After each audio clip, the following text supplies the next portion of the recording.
live. God stepped into this world and became a man. I know that's incredibly hard to hear for some of you. The worst of blasphemies for some of you, but God became a baby. God himself became a man. Jesus, dare I say, is God with skin on. What does Isaiah chapter 9 say? The virgin will give birth. And what will he be called? He'll be called Mighty God, Everlasting Father, Prince of Peace. The prophets of long ago said about it. Do you believe them? Do you believe the prophets? They said that God would come in the flesh. And not only that, but God in the flesh would be nailed by his feet and nailed by his hands. And as he was hung up on a cross, half naked, with a crown of thorns on his head, and his back lacerated like a ploughed field, as he hung on that cross, the sinless Son of God took your sin and my sin.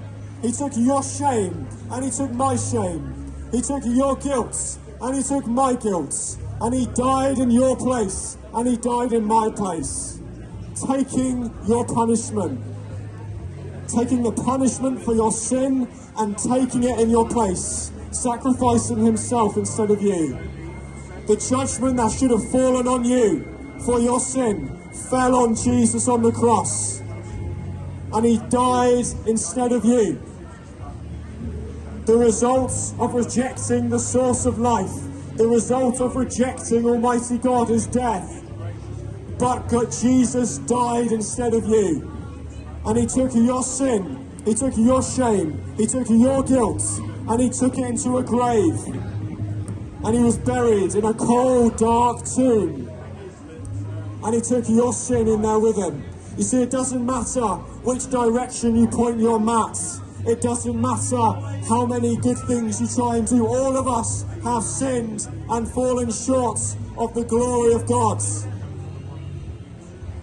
And you cannot work your way up to God. It doesn't matter how many times you pray. It doesn't matter how many holy books you know. It doesn't matter how many things you try and do.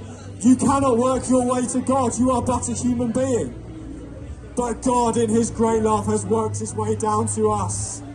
He died, he was buried, and then on the third day, the corpse of Jesus Christ started to breathe again. And the stone was rolled away,